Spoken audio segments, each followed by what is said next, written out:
Are you interested in understanding GLP-1 medications like Ozempic, Wegovy, or Mounjaro? Then join us on the Plus Sides, Cracking the Obesity Code, the groundbreaking podcast helping people change their lives one episode at a time. The Plus Sides podcast is a disruptor. We're breaking down barriers, smashing stereotypes, and sharing inspiring stories that'll leave you feeling informed and empowered. Join us every week to learn from doctors who are specialists around GLP-1 medications like Ozempic, Wegovy, or Mounjaro. They'll provide you with science and facts to validate these incredible stories. But that's not all. We'll also bring you the voices of the GLP-1 Mounjaro TikTok community, real people who face the challenges of obesity-related diseases and disorders and discovered the incredible plus sides of GLP-1 medications. Our episodes are filled with heartwarming stories, laughter, and moments of triumph. You'll connect with our amazing community members who are reclaiming their health and experiencing their fullest lives. Are you ready to embark on a journey of discovery and empowerment? Tune in to the Plus Sides, Cracking the Obesity Code, and together we'll change the narrative around obesity and end the stigma. Subscribe now on YouTube or your favorite podcast platform and join our incredible community. Let's celebrate the plus sides of life together because every story deserves to be heard. Every life deserves to shine, and everyone deserves access to expert knowledge and medication.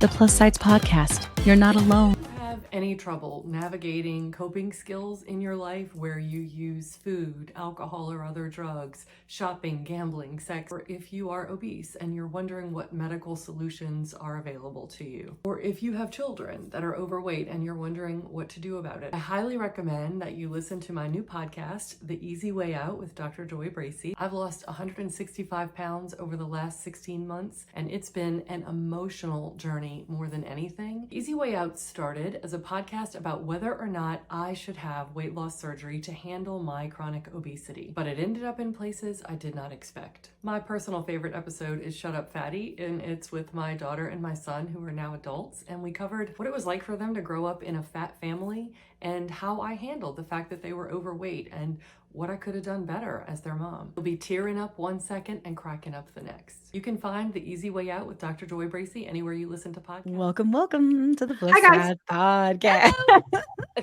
Hey, Jernine, how are you? I am. You look Good. windblown.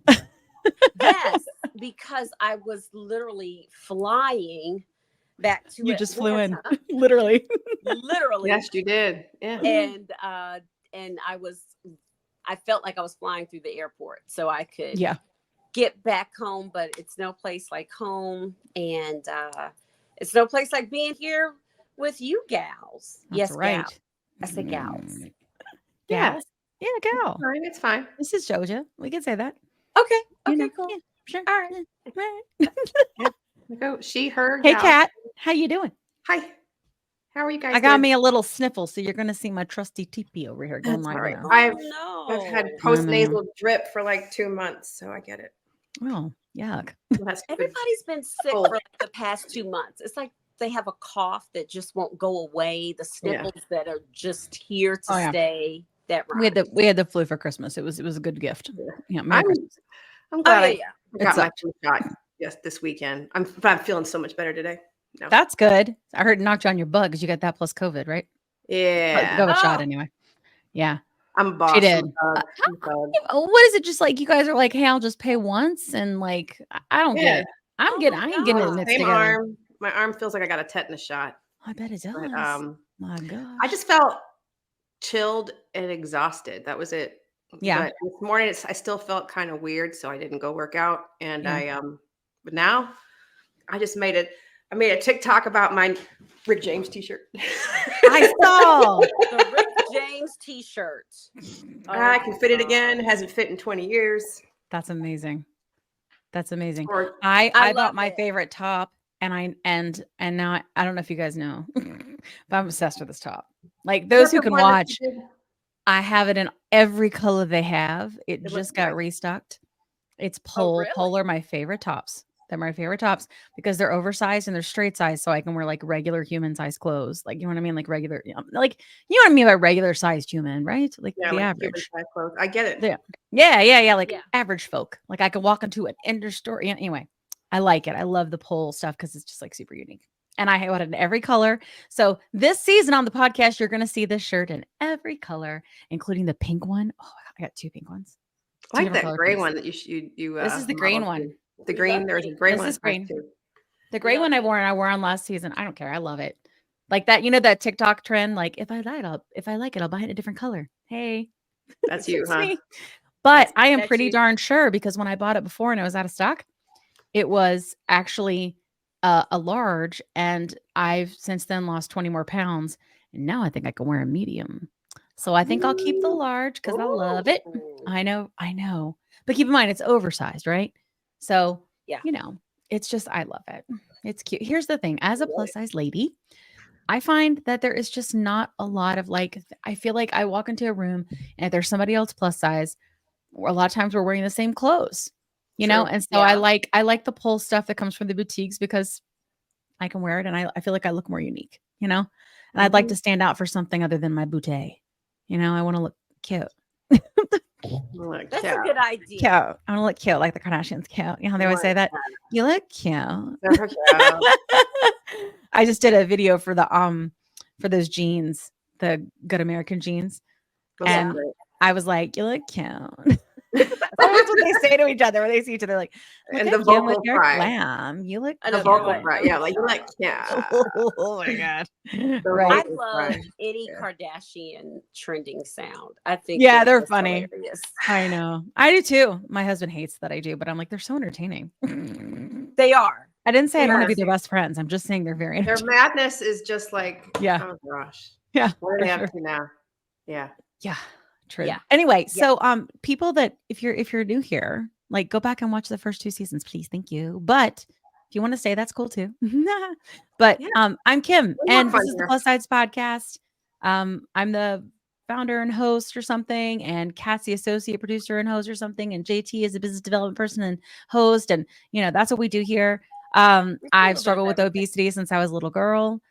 Since I was 8, I was my first diet at 8 years old. My binge eating disorder, so I don't have to abbreviate it here. My binge eating disorder started there. A lot of disordered eating for me. And when I got to a certain dose of GLP-1 medications, my food noise turned off like a switch, and I have not had any binge eating anything in 17 months.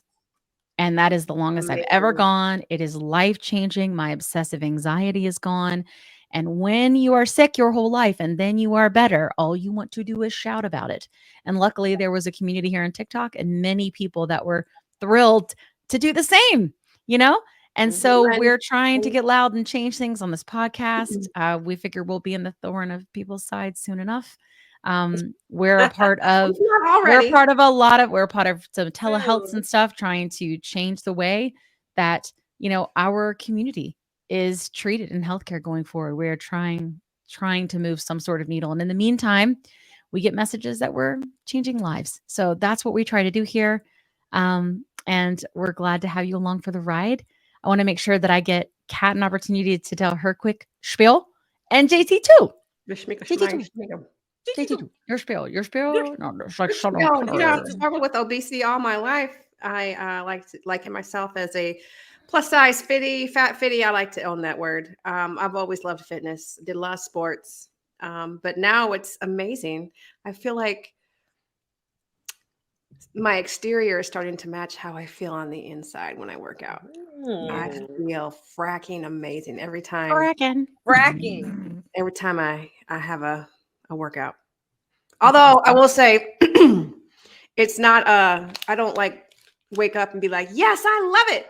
Because I do love it when I'm doing it, but let's be real. Sure. You can't just get up and be like unicorns and rainbows every morning. Some people are like that, though. I wonder about their brain. Get off your butt. Sometimes some mornings I'm like, get off your ass. I'm just like, I don't believe you. I don't believe you. I'm telling you, I have many. Whenever they are like, oh yeah, jump out and into the gym, like, fibber. My roommate upstairs. My husband will tell you upstairs. Yeah, he'll tell you. No, there are times and sometimes he'll be like, you haven't had a workout in 2 days. I need you to be happier. So can you go? I love it. Oh my God. Hey JT, who are you? What you doing? How are you? What's up? I know you I just flew in. I love So that tell me shirt. about who you are. Thank you. Okay, Oh, it's so cute. It's cute. Your shirt's thank cute. you. Oh, that's Look, so cute. it is cute. That's cute. Thank you. This is in honor. You know, I don't wear red much, It's a but shame. It's kind of your color. It's like, well, bam. Don't Should tell wear it her. more often. well, I Why? mean, thank you, but next month is Valentine's Day And it's Heart and Health Month. it's American Heart Health Month. That's right. See, So, I knew you would bring it home. You always you say know, the things. so you know, in response to that, because every February Mm-hmm. I get into February and I start scrambling for something red to wear that shows a heart. I was actually ahead of the game this year. Oh, Yeah, good. you are. And I got Look at this. you. I have a pink shirt. I have two. I'm going to pretend like that makes me ahead because I didn't even think about it. Yeah. Well, Pink works, Well, I mean, pink Kinda. always works, right? but Always, clearly. but I said I would wear red because heart health Because is heart. so important. Yeah, It is now I'm so going to have to get important. red. You made me think about it. And especially with obesity and Mm-hmm. you Yeah, know other no doubt. comorbidities, Yeah. That's right. we have to be very vigilant about it. We So do. that in honor of those two heart Round of holidays. applause. Round of applause. Thank you. I'm wearing a red sweatshirt. Cool. I love it. I love it. All right. Thank you. So we'll get started. Enough with the shenanigans. Although many I of you love love it. the shenanigans. And those of you who are still here, you're the diehards. Here for the shenanigans.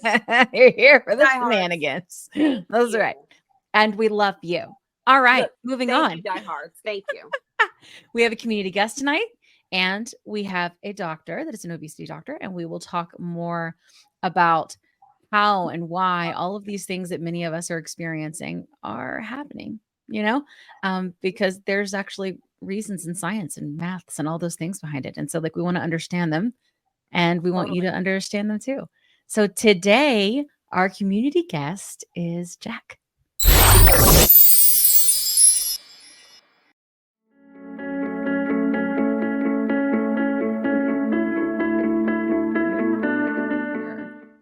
Something that Kat had asked about or had put some questions in is that she and I both are larger humans, like we're tall, larger people, and we're sort of at this place. She and I, oddly at the same time, where we're the smallest us we've ever been. Like honestly, there are some people who gain weight, and they it's because but there used to be a thin them, right? There is no thin me in the history of me. Like it does not exist. There is no thin Kim, right?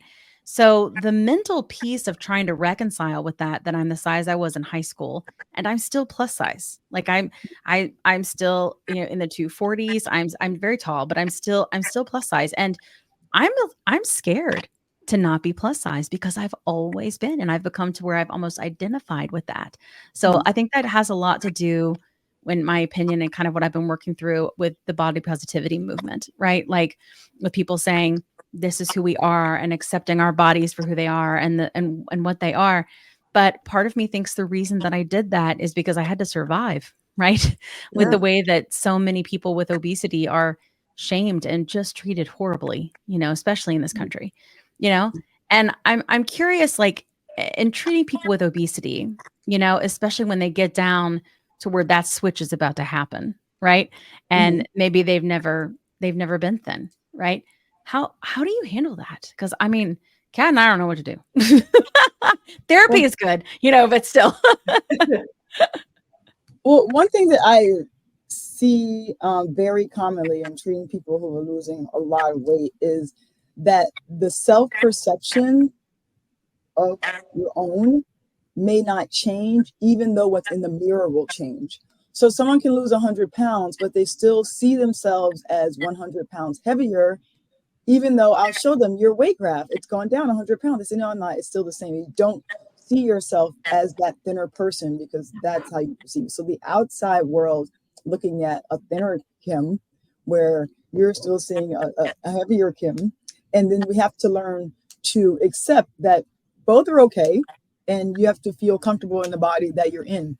Another example of that is people tell me they'll lose weight and they'll still go to the section of the store where the clothes are bigger, and the saleswoman's looking at them like, what are you doing in this section? You belong over here. And they're like, no, this is my size. And they won't get new clothes and things like that. So being comfortable with how you look, and also learning to decide if you want to accept compliments.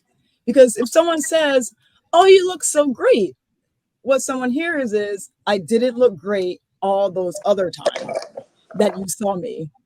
And that can bring upon some situations where people start to regain weight because of the fear of compliments, the fear of being noticed, sometimes by suitors.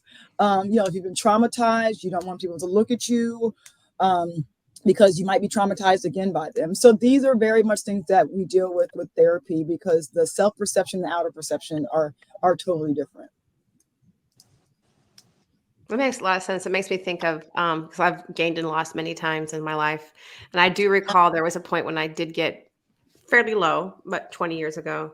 Mm-hmm. And I realized how comfortable or just accustomed I was to being invisible. Mm-hmm. And then all the extra attention started to,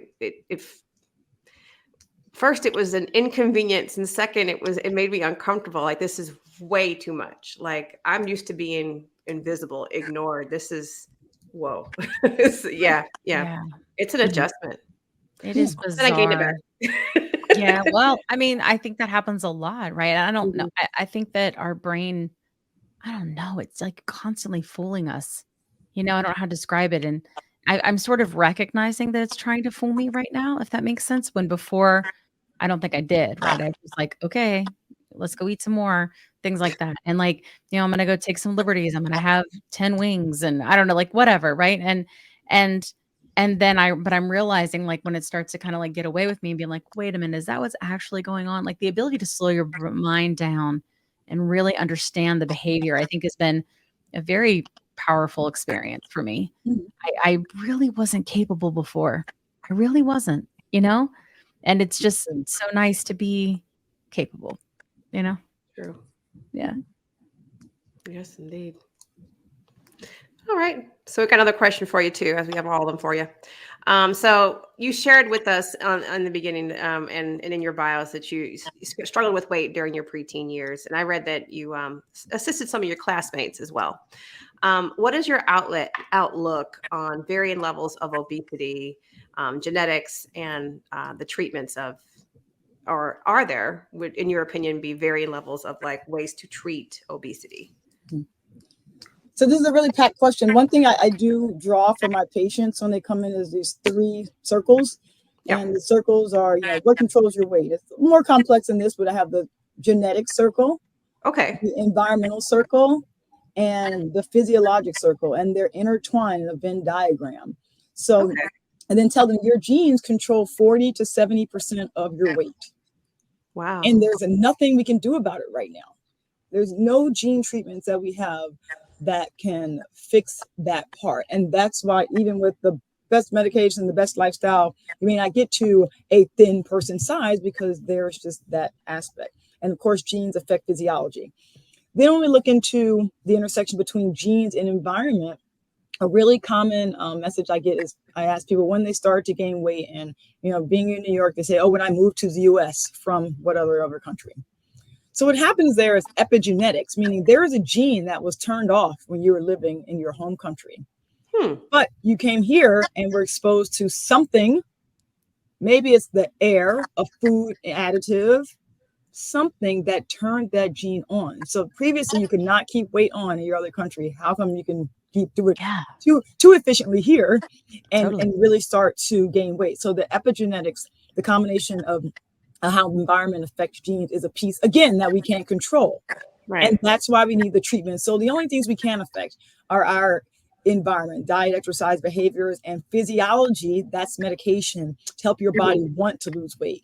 Our bodies are designed to survive famines. So when we eat less and move more, the body says, oh no, I don't want her to die in this famine. So let me slow metabolism, let me make hunger hormones go up, let me make fullness hormones go down. And the treatments we have now do the opposite of that.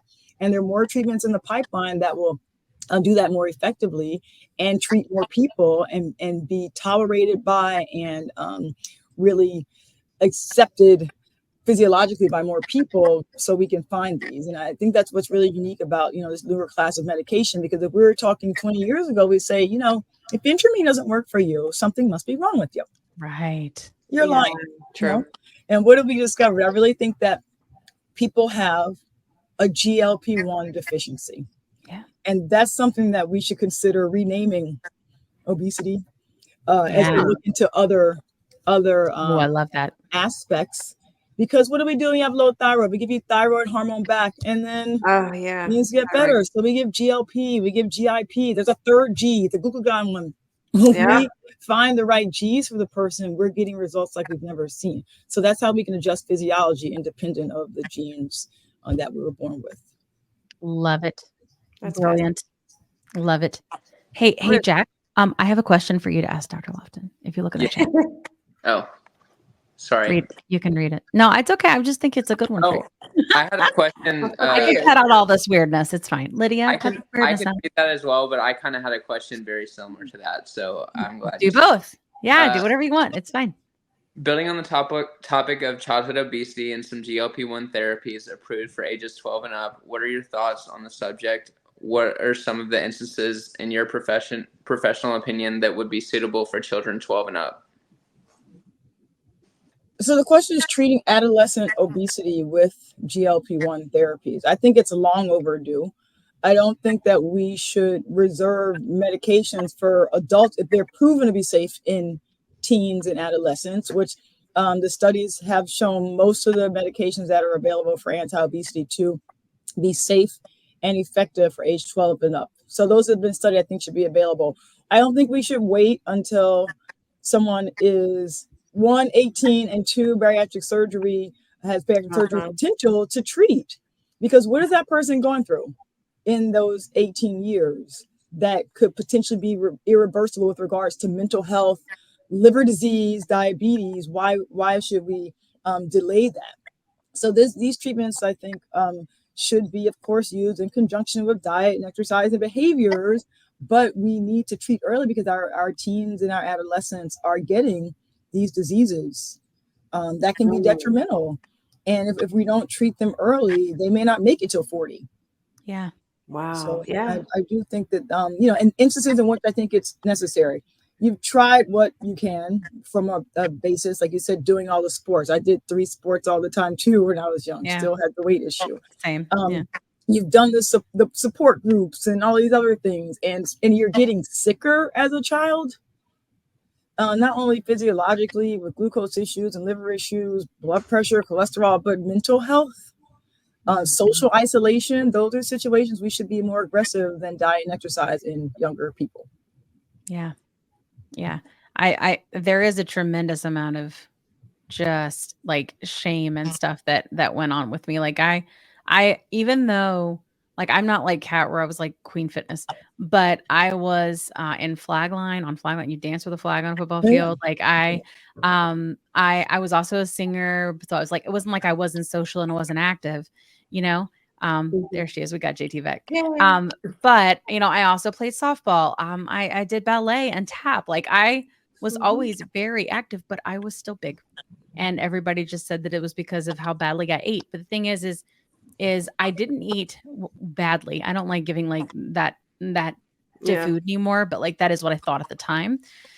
But I didn't eat badly that much in front of people. It was only when they weren't looking. Right. So, and then I think that's where sort of like hiding the food because I felt like I couldn't stop. Right.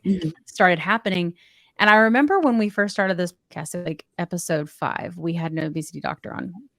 And I didn't even want to touch the whole childhood obesity thing, even though I had struggled with it. I just didn't even want to go there. And eventually we decided if we could ask them the question because the community was really like, we want to know, right? Because if it wasn't about them, they were thinking more about their children and grandchildren. What does this mean now that we know more? How do we get ahead of this, or can we? And, I asked him about it, and he was like, there's, he specifically mentioned that there was a disorder called Prader-Willi's, I think, where children, he's like, this would actually be a really good treatment for someone like that because the only treatment is putting a lock on the refrigerator. Yeah. And he was talking with us about that, and we were like, oh my God. And we didn't even know, one, that was a thing. And we also didn't know that that there were bariatric, sorry about that, that there were bariatric surgery that could be done on children. And he said to us, and it was like a big moment, and he's not a specialist for children. He said, I think that before, we consider doing a life-changing, life-altering, body-altering surgery on a child, we can consider a medication. Like, we should at least talk about it. Just because it's, something that you shoot into your skin, I don't think that it shouldn't be part of the conversation. And I thought that was fascinating. I had never heard that before. I'm glad to know that you're like open to it. I'm wondering, like, when we did have a childhood obesity episode too as well. Yeah. And we're hearing that it's even harder for kids to get approved for the medication than it even is for adults, though. Oh, That they would much rather approve the surgery. It is.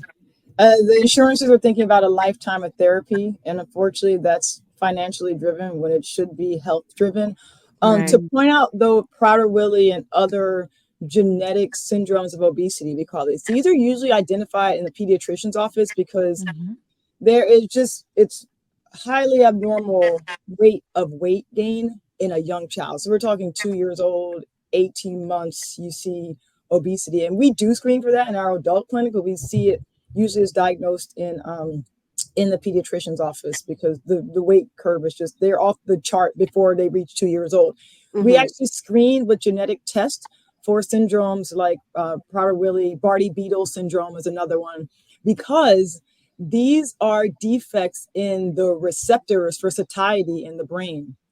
And if they really have both genes for those deficiencies, such as POMC, which is satiety signal, the leptin receptor, then these drugs actually won't work if they have both genes. There's one drug that does work called setmelanotide for these people with Bardet-Biedl and Prader-Willi. Bariatric surgery does not work with Prader-Willi. It does not. So that's something we see someone fail bariatric surgery and say, let's do this genetic test, because there is one drug now that if we can prove the patient has these genes, there's the company actually really helps get approval because it's $25,000 a month. Oh my gosh. The only thing that will treat it, this medication, setmelanotide. So we do have treatments for those, and they're approved for, I think, ages 2 and up. Oh my gosh. $25,000 a month. It gets covered though. It does, because yes. And there are a lot of clinical trials going on with them because it's so rare. I mean, this is 1 in 5 million really people have these. Yes. Wow. Fascinating. Wow. Sorry, that like blew my mind, girl. JT, can you see us? Because we can't see you. I keep losing you. I can go ahead. I can hear you. Wait, no, that was Kat. That's me. Okay, we can't see or hear her. JT has left the building. She has found the exits. Dr. Lofton, speaking to childhood obesity and the coping mechanisms that come along with obesity, I, for one, was someone that coped with eating, and also with humor was a big coping mechanism for me. And from a young age, I ingrained it in myself that the way to make other people like me was to degrade myself and to degrade my looks and to talk poorly about myself. So what are some things that you think that could help children dealing with obesity, but also the mindset struggle? And it's a really important topic because as you mentioned, I have this with one of the physician assistants who works in my practice. He actually wrote a book on this before I even hired him called Lose Weight, Find Yourself. And he grew up in denial about his sexuality and masked this with overeating and some social isolation. And then when he was ready to come out, he was able to have great success with weight loss and also made this his job. He works with me, so he does that, works out a lot and things like that. And then wrote this book to get the message through. The therapy aspect of that is just immeasurable and how much it can be helpful, because dealing with trauma from childhood in many different ways, whether it's related to the weight condition or not, because it can always come back. We don't say that obesity is cured, it's in remission. So I consider my childhood obesity to be in remission, and we know that this can always come back. So you have to stay on top of that. So dealing with coping strategies and continuing the therapy, and it could be at different levels. Sometimes you'll see a therapist, sometimes you'll read self-help books, sometimes you'll do that with working out, but really getting to know what your triggers might be, and then refocusing those from eating. But I also hear that thing you're saying, Jack, where some people make fun of themselves before someone else has a chance to. Yes. And that behavior then just breeds more internalized weight bias. Like, they must be right. I am like that, and I should make fun of myself first before that before the group has a chance to. And that is something that we see as in the medical field as well, this internalized weight bias. Back in the day and this could still happen, some doctors say, if you were just trying harder, you'll be able to lose this weight. And these are the negative stereotypes that we have about you. People really take that on and then have these poor coping mechanisms, which can limit results. Yeah, for sure. That therapy piece has been a really big thing for me. I think, and I also think that community is a big deal. So a lot of us that have found a community on TikTok, of all places, geez. I swear, if like 20-year-old me would like hear this, they'd be like, what the heck is wrong with you? Get off the internet, but it's true though, like being able to process like so much of this and have people that know what you're going through. Right. And it's been incredibly healing to have that connected piece. I feel like of course the medication is key, right? But the difference this time, I think, of having it stick. And even when I have moments like I've had recently where I'm like, I'm not sure I want to lose any more weight, even though technically I'm still obese. Right. And it's because of this. And I just posted a moment feeling very vulnerable, sharing it with my community of 47,000 people and thinking that it would that was ridiculous. And when I did, the amount of people that were like, me too, it was huge. And I felt like, oh, okay, so we've got this, we can do this, and it's okay. Right. And hearing that from others, having that community piece baked in, I feel like has been such a big difference for me. Has it been for you ladies too? The community is definitely a major impact. I do want to say, like, through body positivity, all these many, many years, like I've learned to embrace and enjoy how I look. So now I am at that crossroads where like, I like this. I like this. If I could lose more, I would like that too. But I'm enjoying this, if that makes makes sense. But yeah, I totally get that. Yeah. Minus the skin. I'm ready to get rid of that. But minus that, I think, I'm okay with it.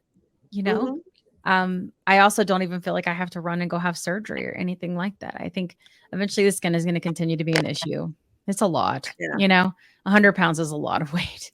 I've never lost this much before, So, it's crazy. And I don't know, like I hit these things. And I'm curious, maybe you can kind of speak to it a little bit about set weights. Like we've heard about the set weight theory. And I feel like I've hit many on this journey. I have so many friends that they lost consistently 1 to 2 pounds a week, the whole time. And every now and then they'd be like, oh, I gained a little, but man, they were just like this. I don't know, like that. That is not how I roll. Like my body is like this and like this all the way around. So I never did like cute shot day videos or anything like that because I had never had anything consistent. You know what I mean?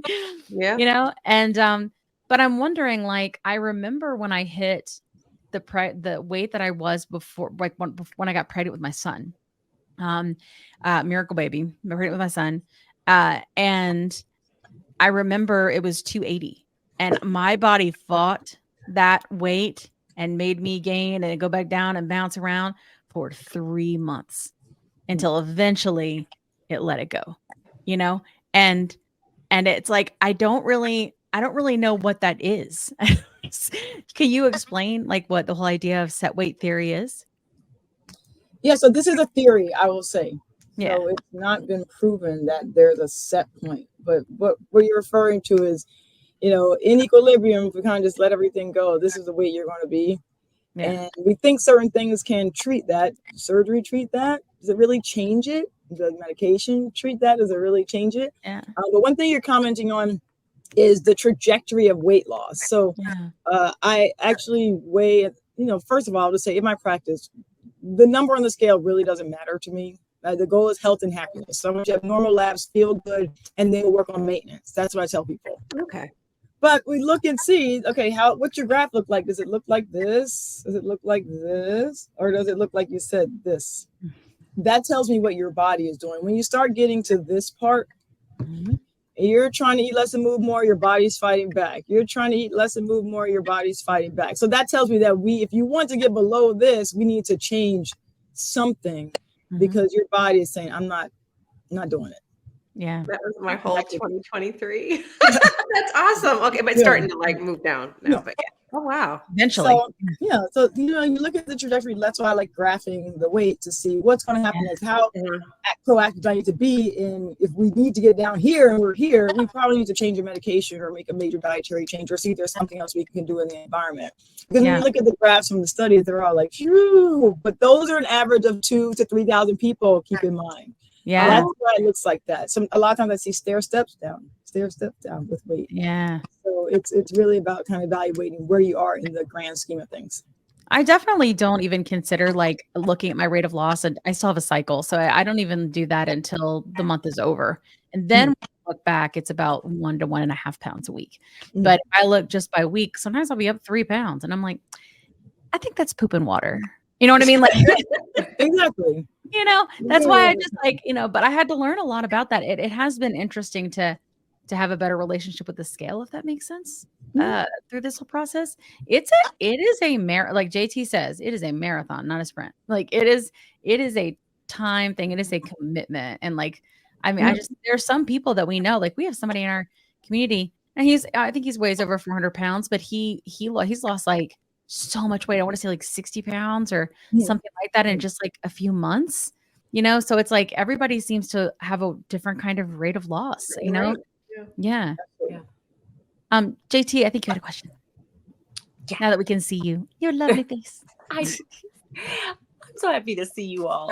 But Dr. Lofton, in your practice, how do you evaluate success in the treatment of obesity? Meaning, do you evaluate all wins, such as blood work, quality of life, and movement on top of the number on the scale?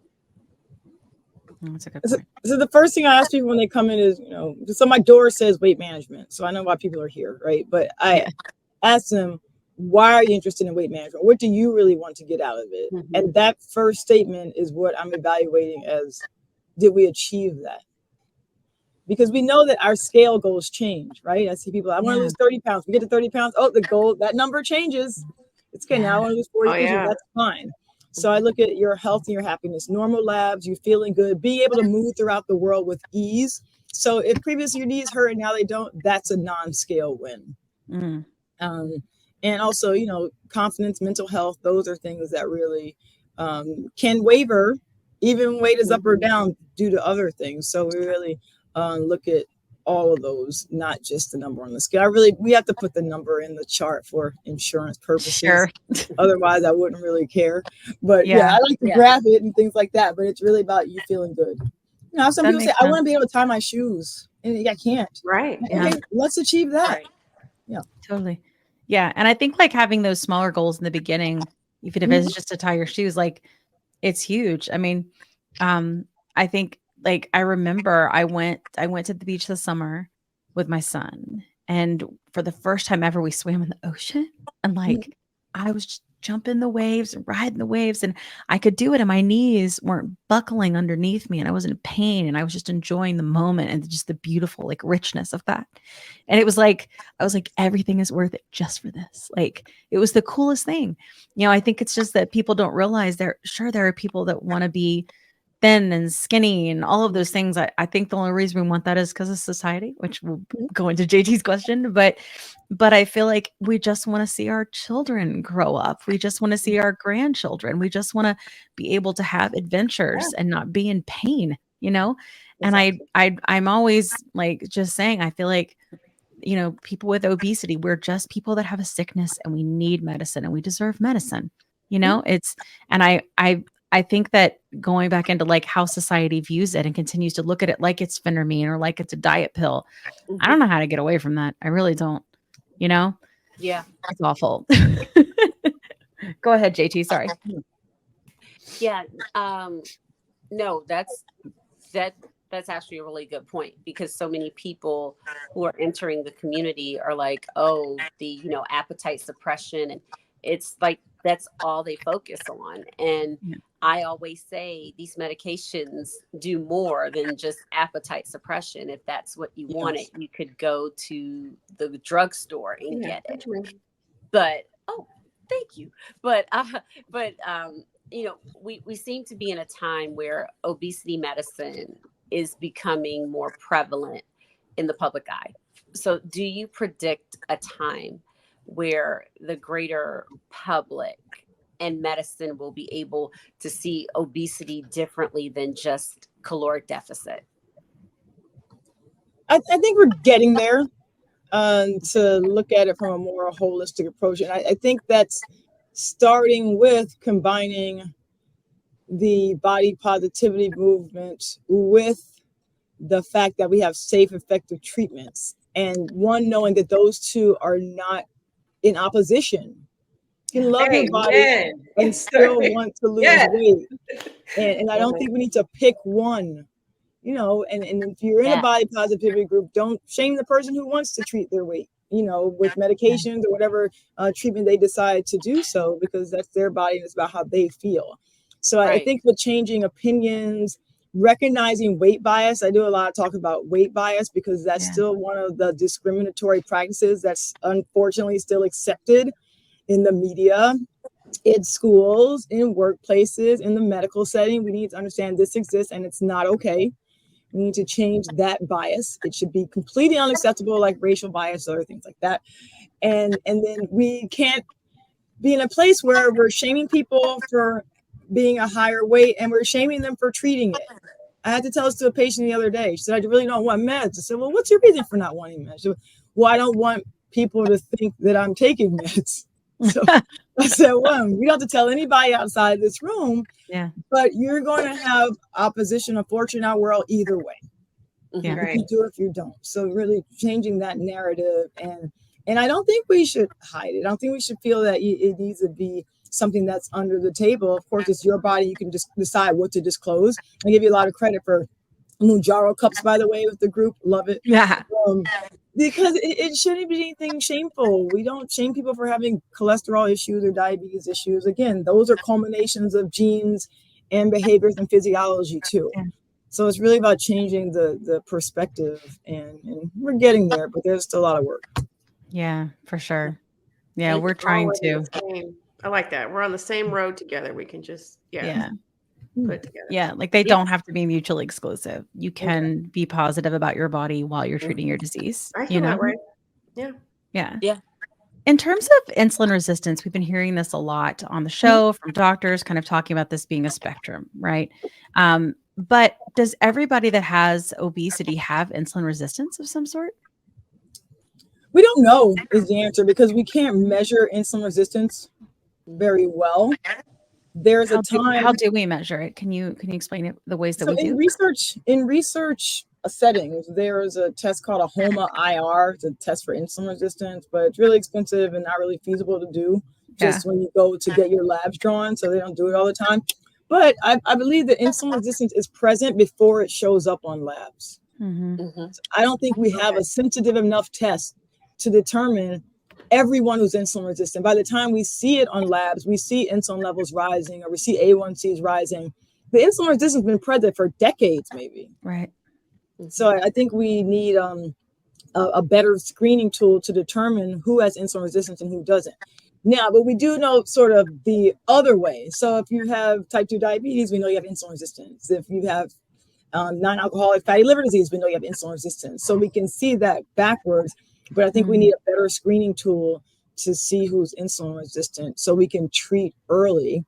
Yeah. The other thing is a lot of the meds that cause weight gain, you mentioned earlier, medication-induced weight gain, steroids, some of the antidepressants, those cause an insulin resistance. Yeah. But you don't see the numbers changing until it's too late. I mean, how long have you been on? What was the one you mentioned? You were taking Depakote. Yeah. Labs were normal for a while, then one day they switched. So there Yeah. was a period in which we didn't know you're insulin resistant. 20 years. 20 years for me. Exactly. Yeah. More than that even, because I think it was before I even met my husband. So yeah, I mean, and it wasn't until honestly, it wasn't until COVID, till I hurt my back, till I gained the weight back again. I couldn't get it off after I had my kid. And then I go to the doctor and they're like, hey, we got to talk, like next time you come, we're going to be having a different conversation. Let's try to do something now, So yeah, I think it's interesting. Yeah. We've just been hearing a lot about that, from the doctors, but when you go to the doctor and you're trying to have a conversation, let's say if you can't get an obesity specialist, we know how hard that is. And we know about Fridays, like Jack and I both know Fridays very well. And we love that allows people to have access to obesity care, right? And a protocol, have them treated that way. But not everybody can do that for whatever reason, right? Whether it's financial, maybe they're just not ready, like lots of different reasons. So if they have to go to their general doctor because they need to use insurance for whatever reason, how can they go and ensure that they're going to have the time to have this conversation? And can you suggest maybe some things that they could ask for? Like, could you test me for this, right? Could you run a test to check me for insulin resistance? Could you test me for, should you pull a non-fasting insulin? I don't know, or something like that. Is there anything that we can do to try to help? Because there are so many general doctors, I just want like PCPs, however it is, that they just don't know. They really don't. And it's gotten to the point where as the patients, we're kind of having to advocate for ourselves. Do you have any suggestions? Yeah, so I'm involved in a group. You may have heard of the Obesity Action Coalition. Yes. It's obesityaction.org. And they do a lot of work with weight bias, stigma, treatment, legislation, so many things related to obesity as a disease. So one of the first campaigns they had was the Your Weight Matters toolkit. And basically you can go to their website, obesityaction.org, and download this toolkit, print it out, and they have lots of questions for you to discuss with your doctor.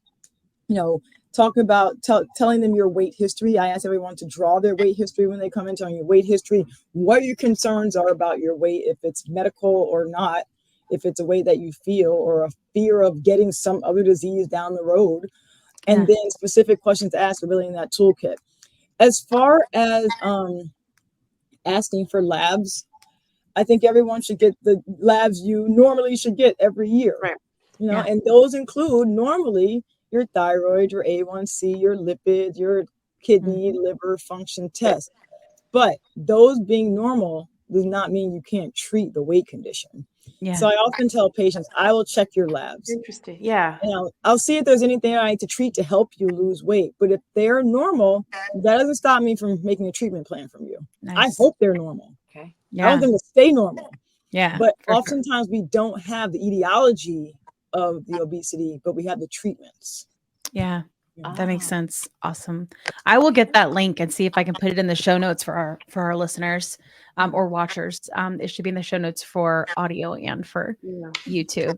So we'll make sure you've got the resources that you need. Yeah. Awesome. Well, this has been a lovely conversation, everyone.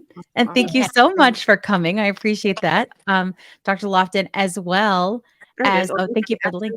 Thank you so much. Yes, thank you. And Jack for coming on and being so brave to share your story. Yay, thanks, Awesome. Well, I will exit you guys stage left, as Janine says. Here are the exits. And then we will talk behind your back after you leave. So all good things. All right, thank you so much. Thank you so much. Bye. Oh, yay. Oh my God, that was so good. That was so good. Dr. Lofton is the truth. She's the shit. She's amazing.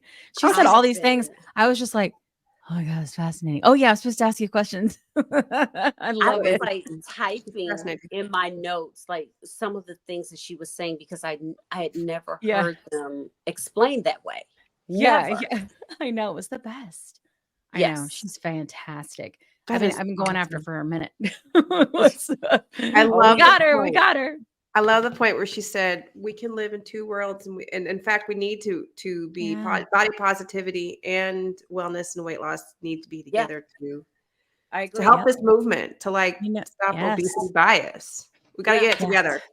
I agree. Yes. I agree. I love that the resource. I'll look into it, and we can probably, we'll also do for listening audience that follow us and listen. We'll put it in our link trees so that you can go and access it, Oh, and we can perfect. tell people about it when we're on our lives and stuff. Like, hey, Yeah. here's a toolkit. Yeah. It's just such a big problem. There's just not enough obesity specialists, and Mhm. and it's great that we have companies like Fridays, and companies like IVEAM and Mochi and all those, right? Where it's Mhm. making things more accessible. But at the end of the day, Mhm. even they all can't serve 40% of America. So we have to find a No. way for more, because that's what we care about, right? Like the most access and the best, access possible. So I think it's all good things. Things are changing. Things Yeah. are changing. We're I getting see it. there. Slowly but surely. It is too slow, but We're getting it's there. movement. We're getting It's there. movement. Yeah. We're getting there. I hate we missed you like half of the thing. You were just like cycling, like you were just like this little circle. We didn't see it all. So I don't want to get any messages going, Kim, you didn't like JT talk. I did too. You just didn't stick around. It look. It was Sometimes I do. It was my awesome Wi-Fi that has Mhm. been doing so well. So I kind of expected something to happen. So well. It must Yeah. be because you were out of town and it was like, I took a break. Yeah, it took a break. You know And what? then, season yeah. 1, so many JT Wi-Fi issues. Oh That was my kind of God. cool though. It I mean, was like so it's like Where we would good. count, we would go 1, 2, and we would count down, and then bam, she would be right back. That was kind of fun. Like, here but I am. mine also took a doo-doo before too. It so. did. With Dr. Contessa, I took a doo-doo. Oh Took a yeah. doo-doo. It was a really bad storm. It Like was a bad storm. freaking monsoon Yeah. at my house. Yeah, It was. it was. Bye-bye. Does anybody have any non-scale victories this week? My Rick James t-shirt. That's a good one. What about you, Oh, JT? Look at Rick. This is a size medium sweat. So Oh, that's nice. I said sweet and wet at the same time. So That was, I like it. So sweet and what? So So Thank I you. love it. This is a size medium. love it. Amazing. Love it. You're so little. When I saw you in person, we were in Atlanta and your little flapper dress on. It was so teeny. But your little Beyonce dress. Yeah, Yes. you The know pink one? what? That dress, and I'm so glad that you found It that was a good picture, dress. Kat. And You knew I was like, that's the one Beyonce wore when she sang with Prince. yeah, and I just liked it because it was pink and it had some Yeah. feathers. I was just like, Sure. oh, okay. Me too. I'm This all about is, some you pink know, with some cute. feathers. Yeah, love it. but I mean, this is a size medium and it's a little oversized. Right. Yeah, it I does look a little can't big. believe it. I It's so cute. when Dr. Lofton was talking about It's cute. still it's cute. It's cute, JT. I mean, It's so cute. I mean, like still going to the Yeah. the sections that you used to go to, or Mhm. going to like the websites and just automatically clicking the drop down menu for the larger sizes. Mhm. Yeah. It still is somewhat of a challenge for me. I Yeah. never thought it would be, but it really is. But I'm doing better. I'm Yeah. doing better. I'm just like, Yeah. okay, You're because getting there. for some reason, like a medium, I just think it's going to be too small. Yeah. And I think that stems from when my body just started just going haywire. Yeah. And I Mhm. was wearing a size medium, and people and I remember my mom told me, Janine, I think you need to go up to a size large. Yeah. And That's awful. you know what? And I did, but Yeah. I was trying to hold on to the medium. I get it. Yeah, we Yeah. all been there. Mhm. Rick James is still here because she was hanging on to it. Cold. You're so right. You're so. I feel like, well, you know what? These aren't going anywhere. So I was like, No, they're here to Girl. stay. They're here to Girl, stay. Mine have deflated. And Mine I have too. to Like adjust grapefruits the and straps socks. to kind of push Oh, it up. you know, speaking of which, I caught a TikTok that Dr. Angelina posted of a breast surgery. I was like, whoa. Oh, Ooh, I Oh, was was it? fascinated. I was like, this I is bet. really? I'll have to do Yeah. something in the general vicinity at some point, but not right now. Wait till after menopause. I don't know. Yeah, I'm My just gonna roll my with it. NSV is weird. It's um it's that I have collarbones. yes. Yes. You can see Like, them. Yep. oh yeah. Like it's not like a Come little, through it's like collarbones. it's like a big old situation right there. I was like having a conversation, I dipped. Like I was on this FaceTime thing and I was like, When what you is dip, that? we dip, we dip. All What we right. do?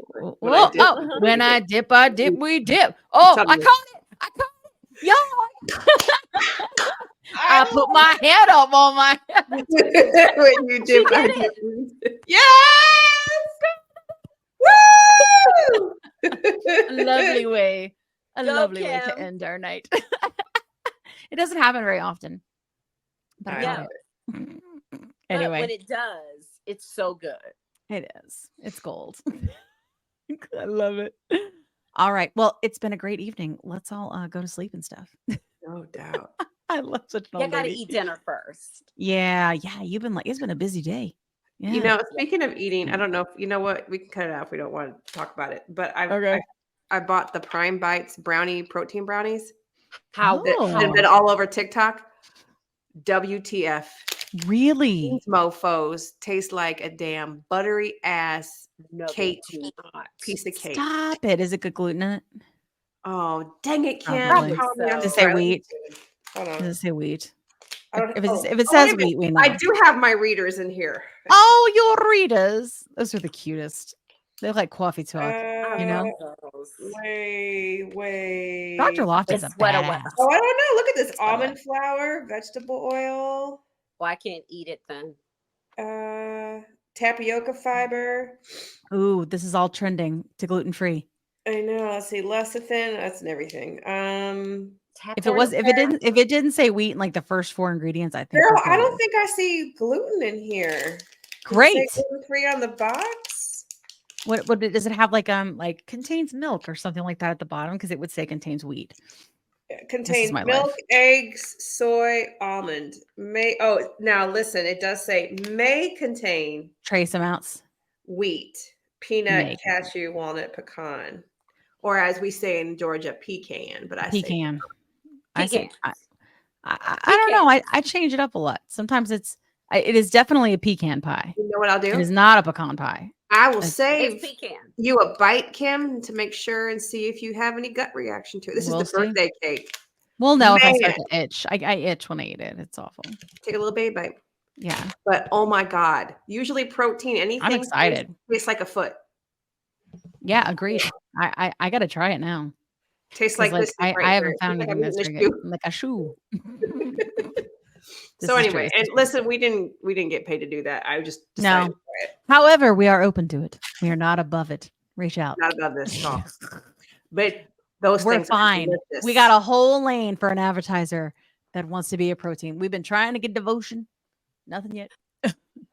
Ghost. Guys who make ghost protein. That stuff is great too. Oh, okay. But bless the chill. yeah. And I also discovered Premier Protein. What are you talking about? Flavors. Oh, it's this. Are you talking about devotion or soul? Oh, she picked it up and I didn't even drop it down.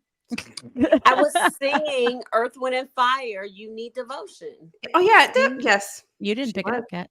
I did not. Oh I missed that one. I was write it down in the history books. Cat missed a drop because this cake is so good. Yeah, I want to try it. I It looks can't delicious. eat it because it has almond flour in it. Does it have almond flour? To oh, that sucks. Yeah, that's the only thing worse than that is being allergic to wheat. And maybe peanuts. Peanuts is kind of that's a bum deal. Peanuts is tough. Yeah, peanuts is tough. It's in everything. It's way worse than wheat. Yeah. Plus, anaphylactic shock and all. Yeah. That might be something to consider. Yeah, for sure. Mm-hmm. I don't know. I don't know. Nope. Anyway, good talk. Should we break, guys? This was We'll awesome. see you next week. All right. Remember, you're not alone, and it's not your fault. It's not your fault. You're not alone. Nope. It's not your fault. We'll see you next You're week. not alone. Nope, it's not. Pasta. In case you didn't know. Hasta la We haven't said that in forever. I know. Hasta la pasta. Bye, everybody. Bye. You interested in understanding GLP-1 medications like Ozempic, Wegovy, or Mounjaro? Then join us on the Plus Sides, Cracking the Obesity Code, the groundbreaking podcast helping people change their lives one episode at a time. The Plus Sides podcast is a disruptor.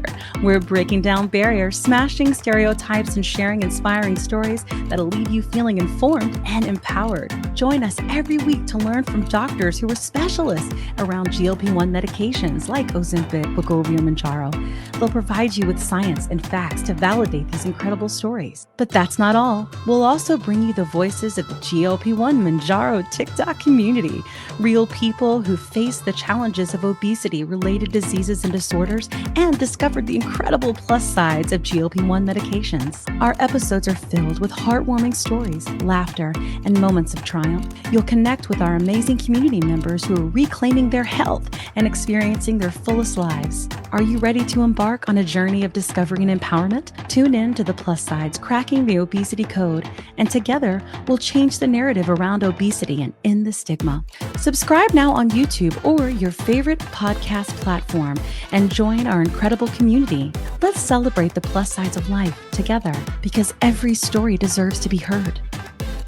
Every life deserves to shine, and everyone deserves access to expert knowledge and medication. The Plus Sides Podcast. You're not alone. It's not your fault.